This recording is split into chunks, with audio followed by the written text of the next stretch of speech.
Hi viewers, welcome to MK cricket stories. ఈరోజు మనం మాట్లాడుకోబోయే వ్యక్తి the spin sensation Varun Chakravarthy. ఇతను ఒక మిస్టరీ స్పిన్నర్.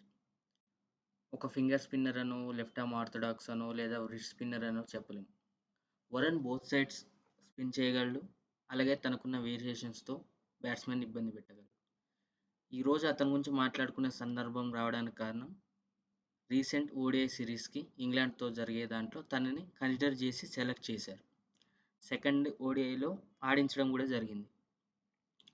సడన్గా తనని తెర మీదకి తీసుకురావడానికి కారణాలు ఏంటి, తను జట్టుకి ఏ రకమైన వాల్యూస్ యాడ్ చేస్తాడనేది ఈరోజు మనం మాట్లాడుకుందాం. ఫస్ట్ దీనికంటే ముందు జరిగిన T20I సిరీస్లో 14 వికెట్స్ తీశాడు ఎట్ గుడ్ ఎకానమీ. అండ్ తన స్ట్రైక్ రేట్ కూడా బాగుంది. అండ్ తన స్పిన్ వేరియేషన్ వచ్చేసి తను ఈ మధ్యన ఒక ఇంటర్వ్యూలో చెప్పాడు, నేను సైడ్ ఆర్మ్ స్పిన్ కాకుండా టాప్ ఆర్మ్ స్పిన్ చేస్తాను, అంటే ఓవర్ ద వికెట్ ఇలా. దాని ద్వారా బాల్ అనుకున్న దానికంటే ముందే పిచ్ అవుతుంది అండ్ లో అవుతుంది. బ్యాట్స్మెన్ లెంత్ జడ్జ్ చేయడంలో ఇబ్బంది పడుతున్నాడు. దానివలన అతనికి ఎక్కువ వికెట్స్ వస్తున్నాయి.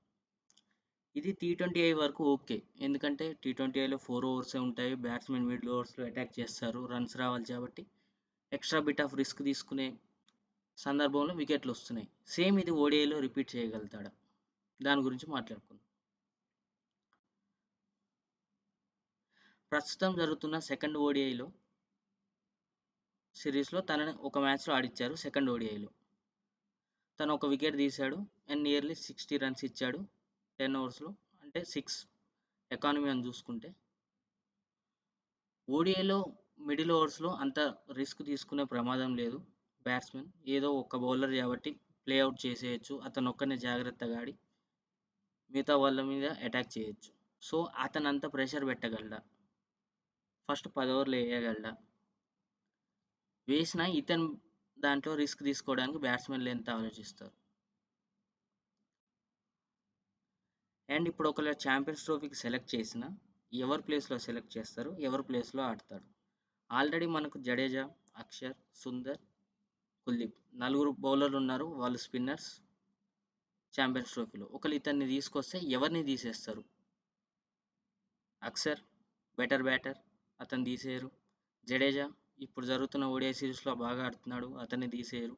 కుల్దీప్ తను మన మెయిన్ స్ట్రీమ్ స్పిన్నర్తో తనని తీసేయరు. ఒకవేళ రిస్క్ తీసుకోవాలంటే సుందర్ని తీసేసి ఇతను తీసుకొచ్చే అవకాశాలు ఉన్నాయి. ఫస్ట్ నలుగురు స్పిన్నర్లు అవసరమా అంటే కొంత స్పిన్నింగ్ అండ్ బ్యాటింగ్ వాళ్ళ జాటి మధ్యన ఒక నలుగురు బ్యాటర్లను తీసుకొచ్చారు. జడేజా బాల్తో మిడిల్ ఓవర్స్లో బాగా కంట్రిబ్యూట్ చేస్తున్నాడు. అక్షర్ని నెంబర్ 5 లెఫ్ట్ హ్యాండర్గా వాడుకుంటున్నారు, కాబట్టి వీళ్ళిద్దరిని తీసేయరు. వరుణ్ వస్తే టెయిల్ లాంగ్ అవుతుంది అండ్ తను ఎంతవరకు ఈ ఫార్మాట్లో రాణించాడు అనేది 3 మ్యాచ్ల్లో తనకు మేబీ థర్డ్ వన్ డేలో ఛాన్స్ ఇవ్వచ్చు, ఈ రెండింటితో తెలియదు. అండ్ సడన్గా ఇతన్ని తీసుకురావడం అవసరమా.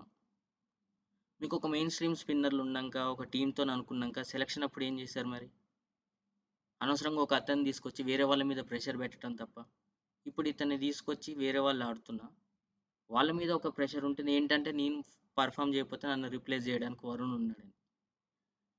సేమ్ 2021 T20 వరల్డ్ కప్లో చాహల్ వద్దని ఇతను తీసుకొచ్చాడు. ఈవెన్ దో ఇతను మంచిగా వేసిన ఆ వరల్డ్ కప్ ఇండియా లీగ్ స్టేజ్లో వెళ్ళిపోవడం వల్ల ఇతని మీద వేటు పడింది.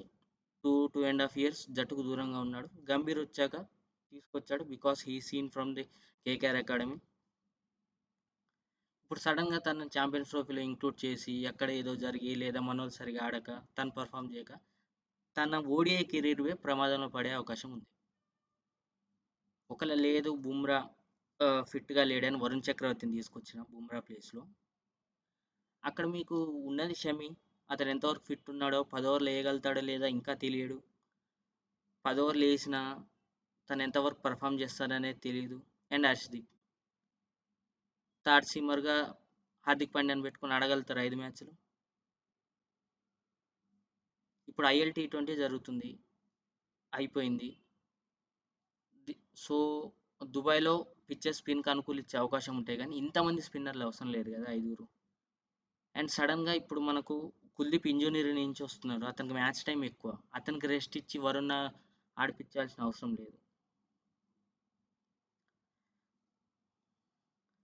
అండ్ మన సెలెక్టర్స్ ఏం ఆలోచిస్తున్నారో ఇదంతా ముందెందుకు చూసుకోలేదో కూడా తెలియదు. అండ్ తనకు థర్డ్ మ్యాచ్‌లో నాకు తెలిసి అవకాశం ఇస్తారు. అక్కడ తన పర్ఫార్మెన్స్‌ని బట్టి. అలాగే 11థ్ అనగా ఈరోజు బుమ్రా ఫిట్‌నెస్ గురించి కూడా ఎన్‌సీఏ నుంచి రిపోర్ట్ వస్తుంది. దాన్ని బట్టి సెలెక్టర్స్ ఆలోచిస్తారు. అతన్ని తీసుకోవాలా వద్దా అనే దాని మీద ఒక ఫైనల్ డెసిషన్ తీసుకుంటారు. He is a mystery spinner. Top class spinner right now in India. అందులో ఎలాంటి డౌట్ లేదు. కానీ అతను ఎంతవరకు యుటిలైజ్ చేసుకోగలుగుతారు? ఈ ఛాంపియన్స్ ట్రోఫీకి ఇంత రష్ చేయడం అవసరమా? అనేది నా వ్యూ. అండ్ వరుణ్ ఉండాలా లేదా అనేది, లేదా వస్తే ఎవరి ప్లేస్‌లో రావాలనేది మీ ఒపీనియన్ కామెంట్ చేయండి. Thank you.